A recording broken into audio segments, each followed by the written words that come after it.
Hello दोस्तों, स्वागत है आपका इजी एग्ज़ाम सीरीज में। आज के सीरीज में हम पारिवारिक विधि के बारे में बात करेंगे। आज के सीरीज में हम अलग से क्वेश्चन ना लाकर बल्कि मार्केट में जो मॉडल पेपर आया हुआ है उसके क्वेश्चन को हल करेंगे। यह सीरीज पारिवारिक विधि 1 की जो है यूनिट 3 के क्वेश्चनों के बारे में है। यूनिट 3 जो हमारी हिंदू दत्तक एवं भरण पोषण अधिनियम 1956 है, उसके क्वेश्चन करवाए गए हैं इस सीरीज में। तो आपका पहला क्वेश्चन ये रहा, हिंदू दत्तक भरण पोषण अधिनियम 1956 लागू होता है। ऑप्शन नंबर 1 धर्मानुसार बौद्धों पर, ऑप्शन नंबर 2 धर्मानुसार यहूदियों पर, ऑप्शन नंबर 3 हिंदू धर्म में धर्मांतरण करने वाले ईसाई पर। यहाँ पर आपका जो करेक्ट आंसर होगा ऑप्शन नंबर डी होगा, उपरोक्त ए एवं बी दोनों। हमारा अगला क्वेश्चन है, निम्नलिखित लोगों को इस अधिनियम के अंतर्गत भरण पोषण पाने का अधिकार है। ऑप्शन नंबर 1 पत्नी विधवा वधु वैध संतान, ऑप्शन नंबर 2 पत्नी विधवा वैध अथवा अवैध संतान, ऑप्शन नंबर 3 पत्नी विधवा वैध अथवा अवैध संतान निःशक्त माता पिता, ऑप्शन नंबर 4 पत्नी विधवा वैध अथवा अवैध संतान तथा निःशक्त माता पिता। तो यहाँ पर आपका जो करेक्ट आंसर होगा ऑप्शन नंबर ई होगा। अगला क्वेश्चन, हिंदू दत्तक तथा भरण पोषण अधिनियम 1956 के अनुसार अप्राप्त वय से आशय ऐसे व्यक्ति से होता है जिसने अपनी आयु के निम्नलिखित में से कितने वर्ष पूरे न किए हों। ऑप्शन नंबर 1 14 वर्ष, ऑप्शन नंबर 2 16 वर्ष, ऑप्शन नंबर 3 18 वर्ष, ऑप्शन नंबर 4 21 वर्ष। तो यहाँ पर आपका correct answer option number C 18 वर्ष होगा। अगला क्वेश्चन, दत्तक को किस विधि के अंतर्गत मान्यता प्राप्त नहीं है। ऑप्शन नंबर 1 मुस्लिम विधि, ऑप्शन नंबर 2 पारसी विधि, ऑप्शन नंबर 3 उपरोक्त आ व बा दोनों सही, ऑप्शन नंबर डी ना तो आ ना तो बा। तो यहाँ पे आपका जो करेक्ट आंसर होगा ऑप्शन नंबर सी होगा। अगला क्वेश्चन, हिंदू अप्राप्त वैता एवं संरक्षकता अधिनियम 1956 की धारा 4 के अंतर्गत अवयस्क से आशय ऐसे व्यक्ति से होता है जिसने अपनी आयु के निम्नलिखित में से कितने वर्ष पूरे ना किए हों। तो यहाँ पर आपका जो करेक्ट आंसर होगा ऑप्शन नंबर सी हो जाएगा। अगला क्वेश्चन, हिंदू अप्राप्त वक्ता एवं संरक्षा अधिनियम 1956 की धारा 4 के अनुसार कौन एक संरक्षक नहीं है। ऑप्शन नंबर 1 नैसर्गिक संरक्षक, ऑप्शन नंबर 2 वसीयती संरक्षक, ऑप्शन नंबर 3 तदर्थ संरक्षक, ऑप्शन नंबर 4 किसी प्रतिपाल्य अधिकरण से संबंधित किसी अधिनियमन के अधीन संरक्षण के रूप में कार्य करने हेतु अधिकृत व्यक्ति। तो यहाँ पर आपका correct answer option number C होगा। अगला क्वेश्चन, हिंदू दत्तक तथा भरण पोषण अधिनियम 1956 के अंतर्गत विद्यमान दत्तक संबंधी अपेक्षाओं का निर्धारण किया गया है। ऑप्शन नंबर 1 धारा 6, ऑप्शन नंबर 2 धारा 5, ऑप्शन नंबर 3 धारा 4, ऑप्शन नंबर 4 धारा 7। तो यहाँ पर आपका जो करेक्ट आंसर होगा ऑप्शन नंबर 1 धारा 6 होगा। अगला क्वेश्चन आपका ये रहा, हिंदू दत्तक विधि के अनुसार निम्नलिखित में से महिलाओं के कौन से वर्ग को किसी बच्चे को दत्तक लेने की अनुमति प्राप्त है। ऑप्शन नंबर 1 अविवाहित महिला, ऑप्शन नंबर 2 विवाहित महिला, ऑप्शन नंबर 3 विधवा अथवा तलाकशुदा, ऑप्शन नंबर 4 उपरोक्त सभी। यहाँ पर आपका जो correct answer option number D होगा। अगला क्वेश्चन, निम्नलिखित में से एक किसी हिंदू पुरुष की दत्तक लेने की क्षमता के निर्धारण की एक शर्त नहीं है। ऑप्शन नंबर 1 कतिपय परिस्थितियों के अंतर्गत पत्नी की सहमत, ऑप्शन नंबर 2 वयस्कता, ऑप्शन नंबर 3 स्वतःचितता, ऑप्शन नंबर 4 आवश्यक रूप से विवाहितता होना चाहिए। तो यहाँ पे आपका जो आंसर नंबर डी होगा ऑप्शन नंबर डी आवश्यक रूप से विवाहित होनी चाहिए। अगला क्वेश्चन, एक विवाहित महिला एक बच्चे को दत्तक ले सकती है। ऑप्शन नंबर 1 अपने पति की सहमत से, ऑप्शन नंबर 2 अपने पति की सहमत के बिना, ऑप्शन नंबर 3 पति पत्नी की सहमत के बिना, ऑप्शन नंबर 4 उपरोक्त में से कोई नहीं। यहाँ करेक्ट आंसर आपका नंबर 1 होगा। आपका अगला क्वेश्चन ये रहा, हिंदू दत्तक तथा भरण पोषण अधिनियम 1956 के अंतर्गत निम्नलिखित में से कौन दत्तक लेने का अधिकारी नहीं है? ऑप्शन नंबर एक अविवाहित व्यक्ति। ऑप्शन नंबर 2, पत्नी की सहमति से एक पति। ऑप्शन नंबर 3, पत्नी जो तलाकशुदा हो। ऑप्शन नंबर 4, पत्नी की सहमति के बिना पति। तो यहाँ पे करेक्ट आंसर आपका डी होगा। अगला क्वेश्चन, एक हिंदू पुरुष जिसकी एक से अधिक पत्नियां जीवित हों दत्तक लेते समय एक पुत्र को दत्तक ले सकता है? ऑप्शन नंबर 1, अपनी सभी पत्नियों की सहमति से। ऑप्शन नंबर 2, अपनी सभी पत्नियों में से किसी एक की सहमति से। ऑप्शन नंबर 3, अपनी सभी पत्नियों में से वरिष्ठ विवाह वाली पत्नी से। ऑप्शन नंबर 4, मधुमेह से पीड़ित किसी व्यक्ति की सहमति से के बिना। तो यहाँ पर करेक्ट आंसर ऑप्शन नंबर 1 होगा।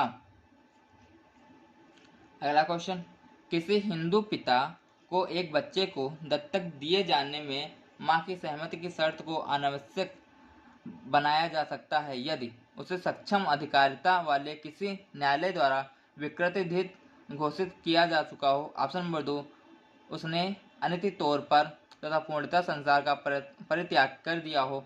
ऑप्शन नंबर 3, वह हिंदू ना रह गई हो। ऑप्शन नंबर 4, उपरोक्त सभी।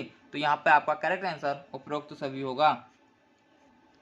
अगला क्वेश्चन, निम्नलिखित में से क्या ऐसा आधार नहीं है जो किसी संरक्षक को दत्तक में किसी बच्चे के अनुमति की प्रदान करता है? तो यहाँ पे आपका ऑप्शन जो है, यदि माता पिता दोनों की मृत्यु हो चुकी हो।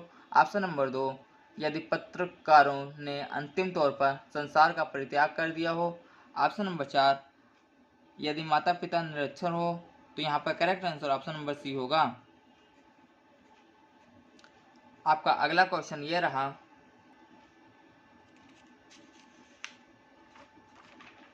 निम्नलिखित में से क्या सही नहीं है? ऑप्शन नंबर 1, हिंदू विधि के अंतर्गत एक व्यक्ति दत्तक लिया जा सकता है यदि वह ऑप्शन नंबर 1 हिंदू हो। ऑप्शन नंबर 2, अविवाहित हो। ऑप्शन नंबर 3, 15 वर्ष से अधिक आयु का हो। ऑप्शन नंबर 4, पहले से दत्तक ना हो। तो यहाँ पर आपका जो करेक्ट आंसर होगा ऑप्शन नंबर आपका सी हो जाएगा। अगला क्वेश्चन, हिंदू दत्तक तथा भरण पोषण अधिनियम 1956 की कौन सी धारा किसी संरक्षक को अपने प्रतिपाली को दत्तक देने की सुविधा प्रदान करती है? ऑप्शन नंबर 1, धारा 9(1). ऑप्शन नंबर 2, धारा 9(2). ऑप्शन नंबर 3, धारा 9(3). ऑप्शन नंबर 4, धारा 9(4). यहाँ पर आपका जो करेक्ट आंसर होगा आपका आंसर नंबर 1 हो जाएगा। अगला क्वेश्चन, हिंदू दत्तक तथा भरण पोषण अधिनियम 1956 का कौन सा प्रावधान किसी विवाहित व्यक्ति के दत्तक से संबंधित रूढ़ि को स्पष्ट तौर पर वर्जित करता है? ऑप्शन नंबर 1, धारा 10(2). ऑप्शन नंबर 2, धारा 10(3). ऑप्शन नंबर 4, धारा 10(4). ऑप्शन नंबर 5, इनमें से कोई नहीं। यहाँ पर आपका correct answer option number C होगा। अगला क्वेश्चन आपका ये रहा, 15 वर्ष की आयु का एक बालक अथवा बालिका वैध तरीका जा सकता है? ऑप्शन नंबर 1, विधि के परिवर्तन द्वारा। ऑप्शन नंबर 2, पक्षकारों के बीच संविदा द्वारा। ऑप्शन नंबर 3, बच्चे की सहमति से। ऑप्शन नंबर 4, यदि पक्षकारों पर लागू रूढ़ियां अथवा प्रथाएं अनुमति दें। तो यहाँ पे correct answer option number D होगा। अगला क्वेश्चन, 16 वर्ष की आयु के एक बालक को वैध तरीके से दत्तक लिया जा सकता है? यह सेम क्वेश्चन हो गया, यहाँ 15 दिया था, यहाँ 16 वर्ष दिया गया था, तो ऑप्शन यहाँ पे डी होगा। अगला क्वेश्चन, एक व्यक्ति दत्तक लिए जाने के योग्य होगा यदि उसने अपनी आयु ना पूरी की हो। 16 वर्ष। ऑप्शन नंबर 2, 18 वर्ष। ऑप्शन नंबर 3, 15 वर्ष, जब तक कि यदि पक्षकारों पर लागू ऐसी रूढ़ियां अथवा प्रथाएं अनुमति ना दें जो 15 वर्ष की आयु पूरी कर चुके व्यक्ति को दत्तक लिए जाने की अनुमति देती हो। ऑप्शन नंबर 4, 21 वर्ष। यहाँ पे करेक्ट आंसर आपका आंसर नंबर सी होगा। अगला क्वेश्चन, हिंदू दत्तक तथा भरण पोषण अधिनियम के अंतर्गत 15 वर्ष की आयु के एक बालक को वैध तरीके से दत्तक लिया जा सकता है? नंबर 1, पक्षकारों के बीच संविदा। ऑप्शन नंबर 2, यदि पक्षकार लागू रूढ़ियां तथा प्रथाएं ऐसी अनुमति दें। ऑप्शन नंबर, बच्चे के पिता की से। बचा बच्चे की सहमति से। पे आपका करेक्ट आंसर आपका जो होगा आपका आंसर नंबर बी हो जा।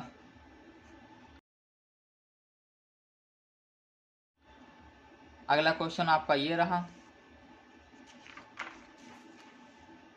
एक हिंदू पुरुष द्वारा एक पुत्र को दत्तक लिए जाने के मामले में पुत्र को कितनी आयु का होना चाहिए?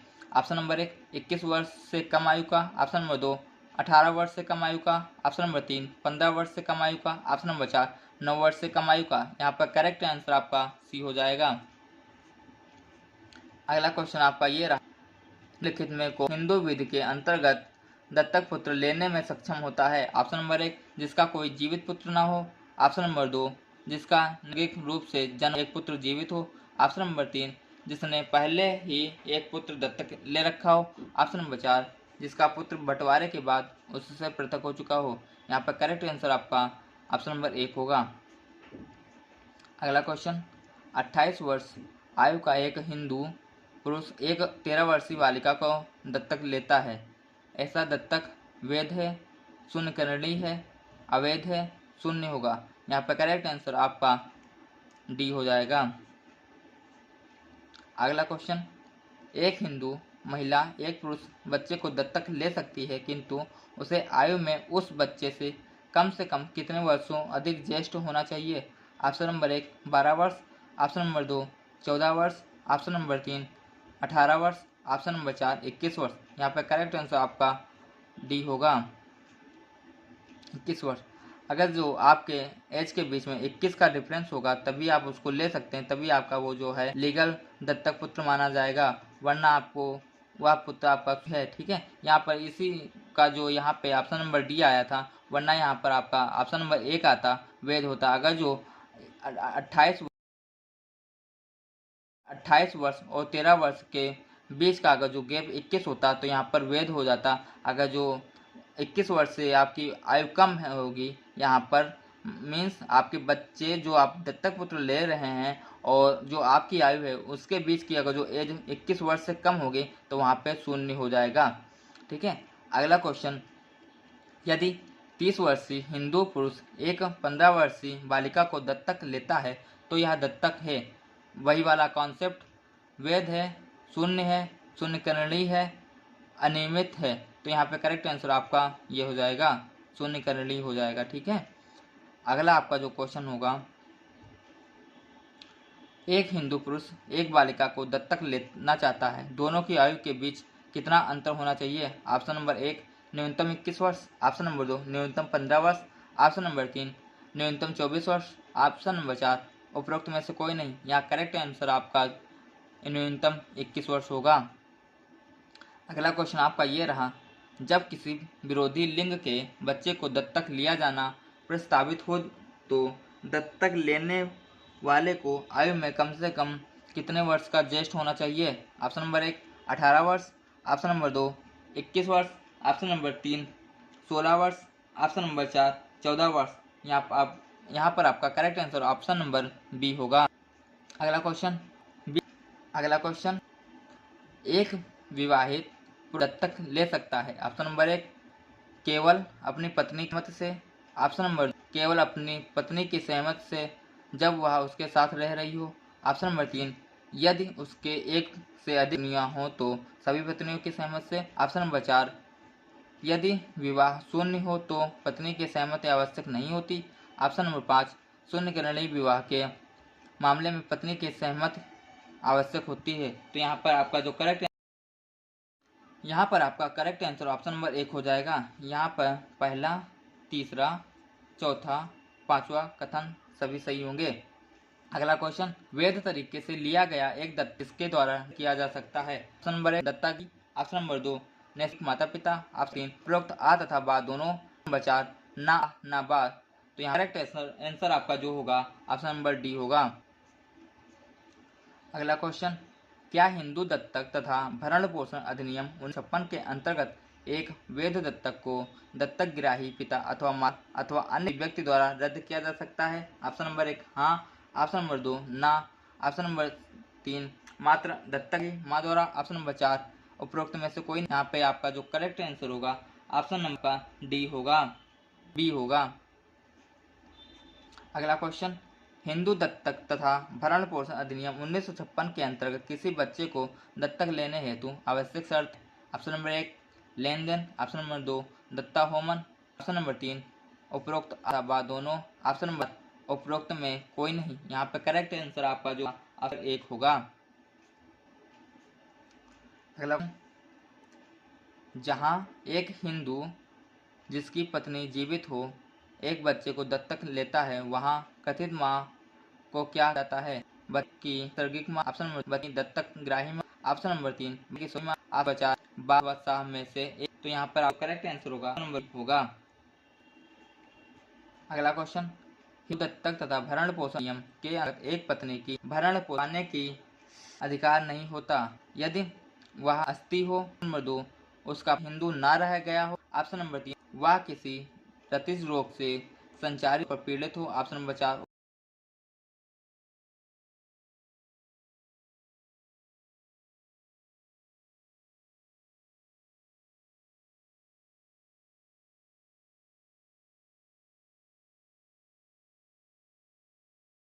पर पीड़ित हो, ऑप्शन नंबर 4 उपरोक्त सभी। यहाँ पर आपका आंसर आपका आंसर नंबर 1 होगा।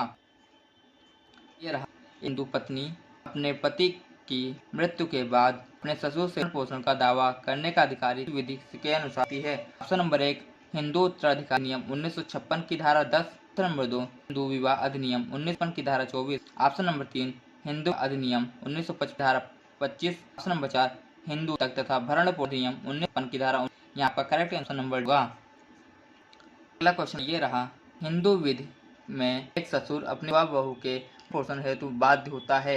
ऑप्शन नंबर 1 निजी साधनों से, ऑप्शन नंबर 2 यदि बहू का पुनर्विवाह ना हुआ हो, ऑप्शन नंबर 3 अपने कब्जे की सहदायिकी संपत्ति से, ऑप्शन नंबर 4 यदि वह अपने पिता से भरण पोषण पाने में असमर्थ हो। यहाँ पे करेक्ट आंसर ऑप्शन नंबर हो जाएगा। अगला क्वेश्चन,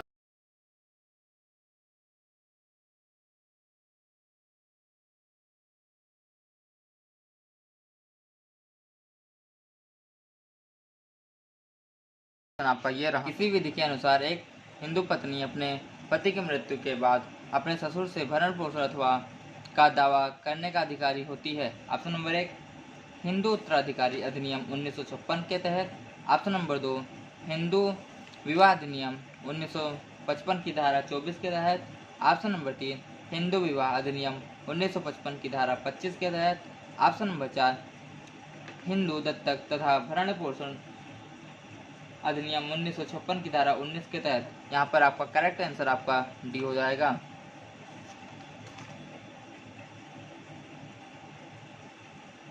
आपका अगला क्वेश्चन ये रहा,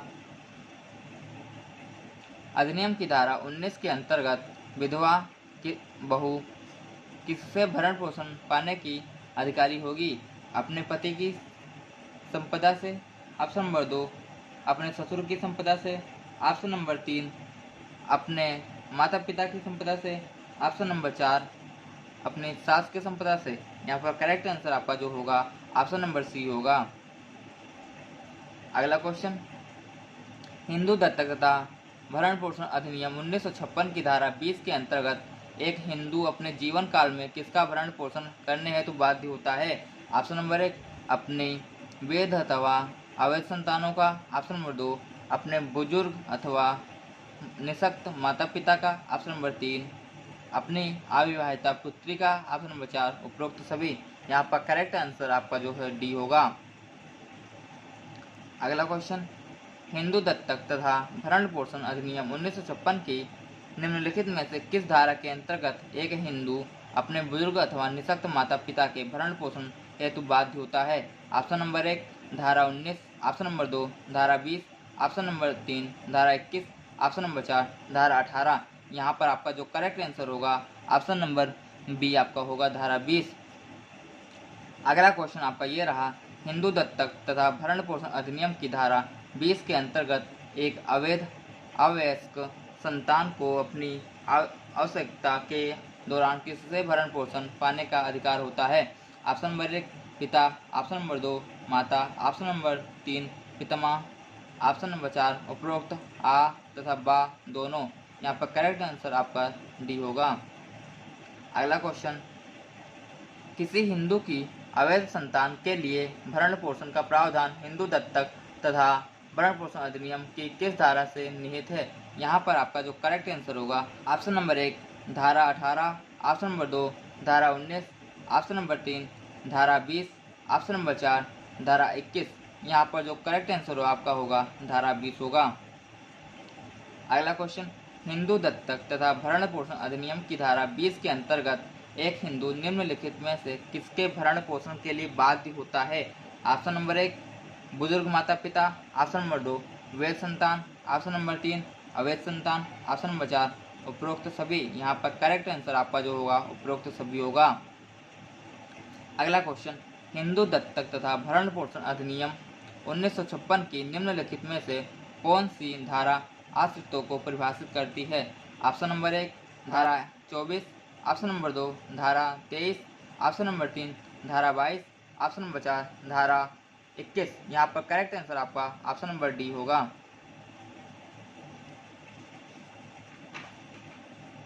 अगला क्वेश्चन आपका ये रहा, एक पति को अपनी तलाकशुदा पत्नी को कितनी अवधि के लिए भरण पोषण देना होगा?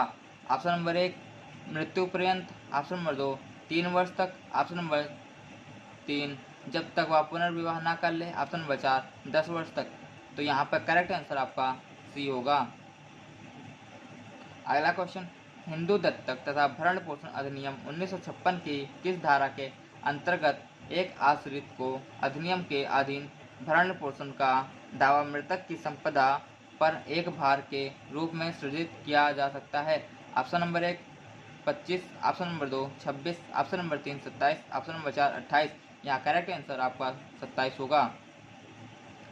अगला क्वेश्चन, अधिनियम के अंतर्गत निम्नलिखित में से किन लोगों को भरण पोषण पाने का अधिकार प्राप्त है? ऑप्शन नंबर 1 पति, विधवा, बहू, वैध संतान, ऑप्शन नंबर 2 पत्नी, विधवा, वैध अथवा अवैध संतान, ऑप्शन नंबर 3 पत्नी, विधवा, वैध संतान, निःशक्त माता पिता, ऑप्शन नंबर 4 पत्नी, विधवा, वैध अथवा अवैध संतान तथा निःशक्त माता पिता।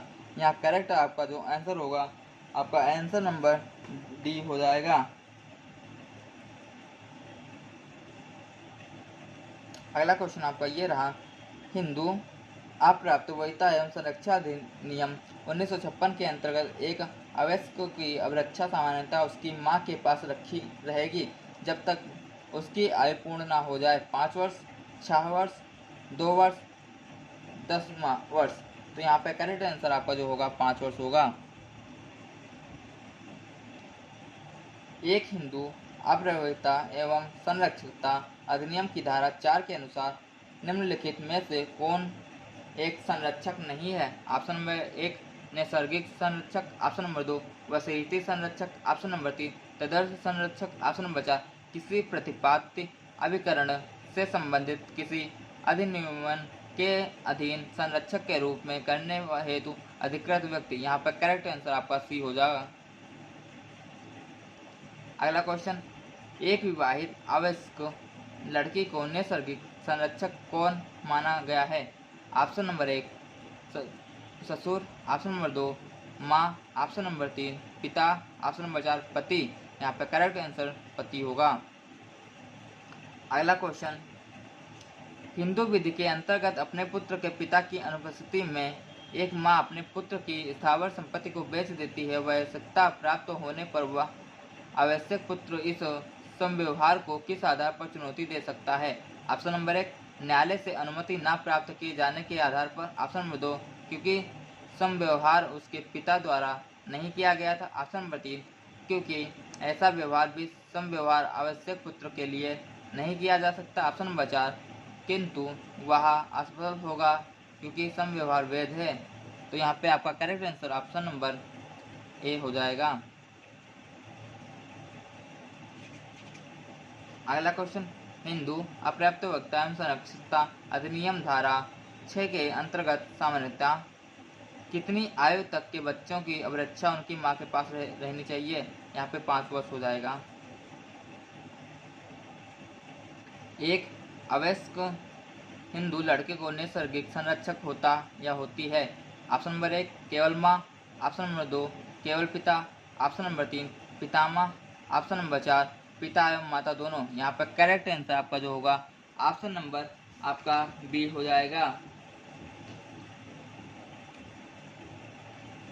अगला क्वेश्चन, किसी अवयस्क की स्थावर संपत्ति को उसके नैसर्गिक संरक्षक द्वारा किया गया व्ययन होता है। ऑप्शन नंबर 1 वेद, ऑप्शन नंबर 2 शून्य, ऑप्शन नंबर 3 अंतर्वृत्ति के विकल्प पर शून्यकरणी, ऑप्शन नंबर 4 अवयस्क के विकल्प पर शून्यकरणी। तो यहाँ पे करेक्ट आंसर आपका जो होगा डी होगा। अगला क्वेश्चन, ऐसा संरक्षक जिसके अवयस्क संपत्ति के हस्तांतरण का अधिकार उपलब्ध न हो कौन होता है। ऑप्शन नंबर 1 नैसर्गिक संरक्षक, ऑप्शन नंबर 2 वस्तुतः संरक्षक, ऑप्शन नंबर 3 विधिक संरक्षक, ऑप्शन नंबर 4 न्यायालय द्वारा नियुक्त संरक्षक। यहाँ पे आपका करेक्ट आंसर आपका जो हो जाएगा ऑप्शन नंबर बी वस्तुतः संरक्षक हो जाएगा। अगला क्वेश्चन, जीजाबाई विट्ठलराव गजरे बनाम पठान खान के बाद में निहित सिद्धांत किससे संबंधित है। यहाँ पे आपके जो ऑप्शन हो जाएंगे विवाद विच्छेदन से, उत्तराधिकार से, ऑप्शन नंबर सी दत्तक से, ऑप्शन नंबर 4 अप्राप्त वैधता एवं संरक्षकता से। यहाँ पे करेक्ट आंसर आपका जो होगा जाएगा ऑप्शन नंबर डी हो जाएगा। अगला क्वेश्चन, हिंदू विधि के अंतर्गत एक माँ पिता के जीवन काल के दौरान किसी अवयस्क की नैसर्गिक संरक्षक नहीं हो सकती। ऑप्शन नंबर 2 पिता की मृत्यु के उपरांत पितामह अवयस्क का नैसर्गिक संरक्षक होता है। ऑप्शन नंबर 3 पिता तथा पितामह के उपरांत मामा संरक्षक होगा। ऑप्शन नंबर 2 पिता तथा पितामह के उपरांत बड़ा भाई संरक्षक होगा। यहाँ ऑप्शन नंबर डी हो जाएगा, यहाँ पे कोई नहीं होगा। ठीक है। अगला क्वेश्चन, माँ के मृत्यु पर अधर्म संतानों को संरक्षक कौन करता है। चाचा, पितामह, पिता, उपरोक्त में से कोई नहीं। तो यहाँ पे पिता हो जाएगा करेक्ट आंसर। अगला क्वेश्चन आपका जो है, हिंदू अप्राप्त वैधता तथा संरक्षकता अधिनियम 1956 किस पर प्रयोज्य नहीं है।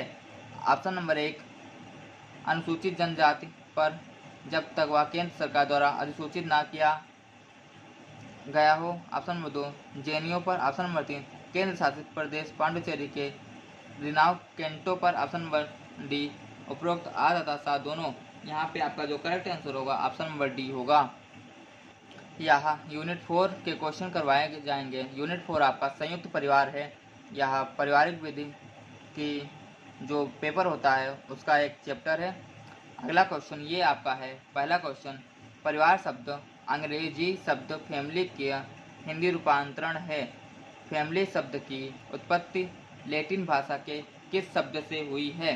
तो यहाँ पे आपके जो ऑप्शन हो जाएंगे, ऑप्शन नंबर 1 फेमलस, ऑप्शन नंबर 2 फेमी, option number 2 famous, option number 4 इनमें से कोई नहीं। यहाँ पे आपका जो आंसर हो जाएगा आंसर नंबर 1 फेमलस हो जाएगा।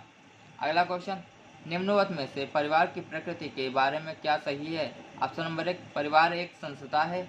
ऑप्शन नंबर 2 मूर्ति होने के नाते परिवार एक समिति है। ऑप्शन नंबर 3 परिवार एक समुदाय है। ऑप्शन नंबर 4 इनमें से कोई नहीं। यहाँ पे आपका आंसर जो हो जाएगा ऑप्शन नंबर बी मूर्ति होने के नाते परिवार एक समिति है।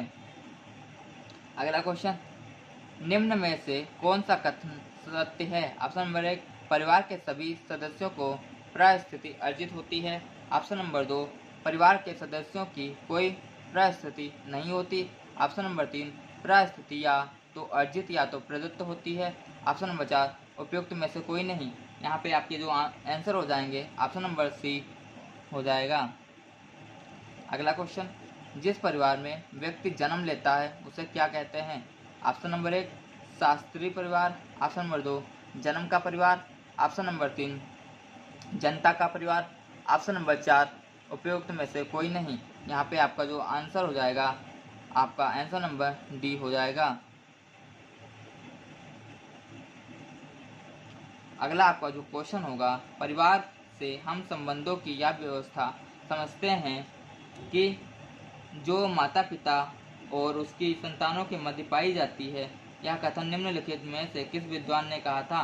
ऑप्शन नंबर 1 एलियट एवं मेरिल। ऑप्शन नंबर 2 विल्स एवं Hoijer. Option number 3 Clare. Option number 4 MacIver एवं पेज। तो यहाँ पे करेक्ट आंसर आपका क्लियर हो जाएगा। अगला क्वेश्चन, संक्षेप में परिवार पति पत्नी और उनके बच्चे को जैविकी सामाजिक इकाई के रूप में परिभाषित किया जा सकता है जिसके सदस्य रक्त संबंधों द्वारा अवबद्ध हैं। यह कथन निम्नोक्त में से किस विद्वान का है? ऑप्शन नंबर 1 विल्स एवं Hoijer, option number 2 Clare, option number 3 Elliott एवं मेरिल, ऑप्शन नंबर 4 बार्गेस एवं लाक। तो यहाँ पे करेक्ट आंसर आपका जो हो जाएगा ऑप्शन नंबर सी हो जाएगा। अगला question, history of human merits नामक पुस्तक के लेखक निम्नवत में से कौन है? Option number 1 Westermarck, option number 2 Kimball Young, option number 3 Oscar Lewis, option number 4 Kingsley Davis. यहाँ पर करेक्ट आंसर आपका जो हो जाएगा वेस्टरमार्क हो जाएगा। अगला क्वेश्चन, मात्र सत्तात्मक परिवार कहाँ पाए जाते हैं? ऑप्शन नंबर 1 सभी जगह, ऑप्शन नंबर 2 सारे विश्व में, ऑप्शन नंबर 3 भारत में असम की खासी और गारो जनजातियों में, ऑप्शन नंबर 4 सारे मध्य प्रदेश में। यहाँ पे करेक्ट आंसर आपका जो हो जाएगा ऑप्शन नंबर सी हो जाएगा। ऑप्शन नंबर सी हो जाएगा। अगला क्वेश्चन, संयुक्त परिवार में सदस्यों की संख्या कितनी होती है?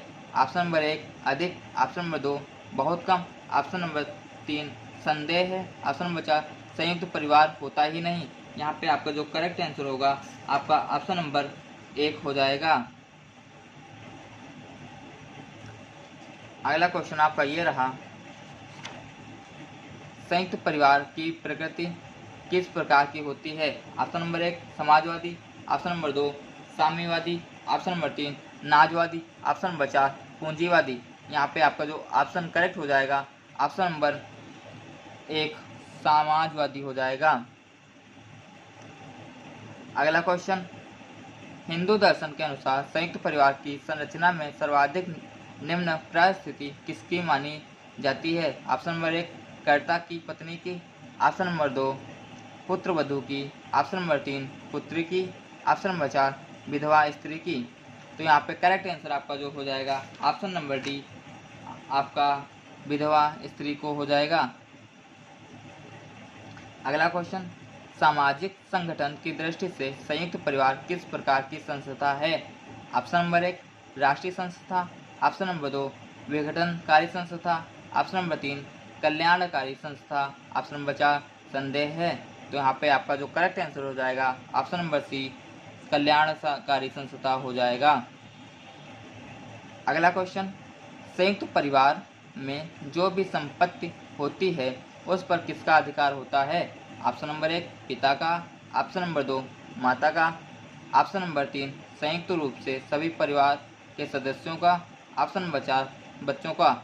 यहाँ पे आपका जो करेक्ट आंसर होगा ऑप्शन नंबर सी संयुक्त रूप से सभी सदस्यों का हो जाएगा। अगला क्वेश्चन, संयुक्त परिवार में सर्वोच्च स्थान किसे प्राप्त होता है? ऑप्शन नंबर 1 कर्ता को, ऑप्शन नंबर 2 बच्चों को, ऑप्शन नंबर 3 पत्नी को, ऑप्शन नंबर 4 संदेह है। यहाँ पे आपका करेक्ट आंसर आपका जो हो जाएगा ऑप्शन नंबर 1 कर्ता को हो जाएगा। अगला क्वेश्चन, निम्नलिखित में से संयुक्त परिवार का प्रमुख आधार क्या है? ऑप्शन नंबर 1 धर्म, ऑप्शन नंबर 2 राजनीति, ऑप्शन नंबर 3 दुर्घटना, ऑप्शन नंबर 4 सर्वोच्चता। यहाँ पे करेक्ट आंसर आपका जो हो जाएगा ऑप्शन नंबर 1 धर्म हो जाएगा। अगला क्वेश्चन, निम्नलिखित में से संयुक्त परिवार का गुण कौन सा है? चिन्हित कीजिए। ऑप्शन नंबर 1 बच्चों के पालन पोषण की व्यवस्था, ऑप्शन नंबर 2 द्वेष एवं कलह, ऑप्शन नंबर 3 स्त्रियों का निम्न स्तर, ऑप्शन नंबर 4 आर्थिक निर्भरता। यहाँ पे करेक्ट आंसर आपका जो ऑप्शन नंबर 1 हो जाएगा। अगला क्वेश्चन, द फैमिली नामक पुस्तक के लेखक कौन है? वेस्टरमार्क, जॉनसन, बर्गेस एवं लाक, ऑप्शन नंबर डी मार्गन। यहाँ पे आपका जो करेक्ट आंसर हो जाएगा ऑप्शन नंबर सी बर्गेस एवं लाक हो जाएगा। अगला क्वेश्चन, निम्नलिखित में से कौन सा संयुक्त परिवार का दोष है? स्त्रियों की दुर्दशा, बाल विवाह का प्रोत्साहन, जनसंख्या में वृद्धि, उपरोक्त सभी। तो यहाँ पे जो करेक्ट आंसर हो जाएगा ऑप्शन नंबर डी उपयुक्त सभी हो जाएगा। अगला क्वेश्चन, अन्य संस्थाओं की तुलना में संयुक्त परिवार है अस्थिर, अधिक स्थिर है, विघटनकारी है, संस्तरित है। तो यहाँ पे आपका जो करेक्ट आंसर हो जाएगा ऑप्शन नंबर बी, अधिक स्थिर हो जाएगा। अगला क्वेश्चन आपका, निम्नलिखित में से किस विद्वान ने संयुक्त परिवार पर नगरीकरण के प्रभावों का अध्ययन किया था? आपके आंसर जो हैं option number 1 M S. Gore, option number 2 Andre Beteille, option number 3 H C. Dube, option number 4 M N. Srinivas. यहाँ पे आपका जो करेक्ट आंसर हो जाएगा option number B, Andre Beteille हो जाएगा। अगला question, kinship organization in India नामक पुस्तक के लेखक कौन है? Option number 1 M S. Gore, option number 2 Irawati Karve, option number 3 H C. Dube, option number 4 M N. Srinivas. तो यहाँ पे आपका जो करेक्ट आंसर हो जाएगा आपका answer number B, Iravati Karve हो जाएगा।